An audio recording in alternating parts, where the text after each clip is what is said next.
ప్రత్యక్ష గణేశులైన గజరాజుల విందు కార్యక్రమం కేరళలో కన్నుల పండుగగా జరిగింది. వినాయక చవితికి నెల రోజుల ముందుగా ఏటా నిర్వహించే పూరం వేడుకల్లో భాగంగా త్రిశూర్లోని వడక్కుమనత్తన్ దేవాలయంలో ఈ విందు నిర్వహించారు. మొత్తం 49 ఏనుగులు పాల్గొని బొజ్జ నిండుగా ఫలాలు ఆరగించాయి. త్వరలో వినాయక చవితి సంబరాలు ప్రారంభం కానున్న సందర్భంగా కేరళలోని త్రిశూర్లో గజరాజుల విందు కార్యక్రమాన్ని సంప్రదాయబద్దంగా నిర్వహించారు. ప్రసిద్ధిగాంచిన పూరం పూజలో భాగంగా త్రిశూర్లోని వడక్కుమనత్తన్ దేవాలయంలో ఈ వేడుక చేపట్టారు. రాష్ట్ర నలుమూలల నుంచి తరలివచ్చిన 49 ఏనుగులు ఈ విందులో పాల్గొన్నాయి.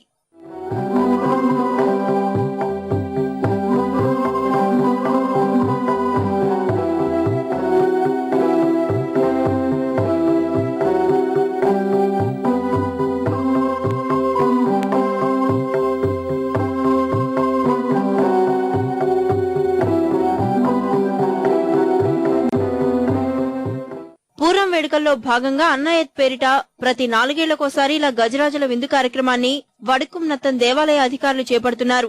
తరలివచ్చిన ఏనుగుల్లో చిన్నదానికి తొలి పూజ చేసిన అనంతరం యాగ పూజ నిర్వహించి వెన్నతో విందును ప్రారంభిస్తారు. తర్వాత రకరకాల ఫలాలు, కూరగాయలను ఏనుగులకు ఆహారంగా పెడతారు. ఆలయ ప్రధాన అర్చకులు కొట్టంబుల్లి నారాయణన్ నంబూద్రి ఈ కార్యక్రమాన్ని శాస్త్రోక్తంగా నిర్వహించారు.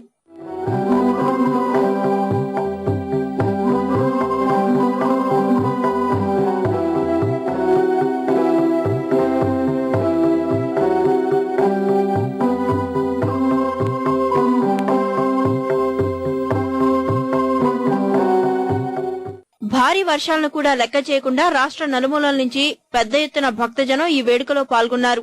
తమకు కలిగినంత ఆహారాన్ని గజరాజుల నోటికి అందించి దీవెనలు అందుకున్నారు.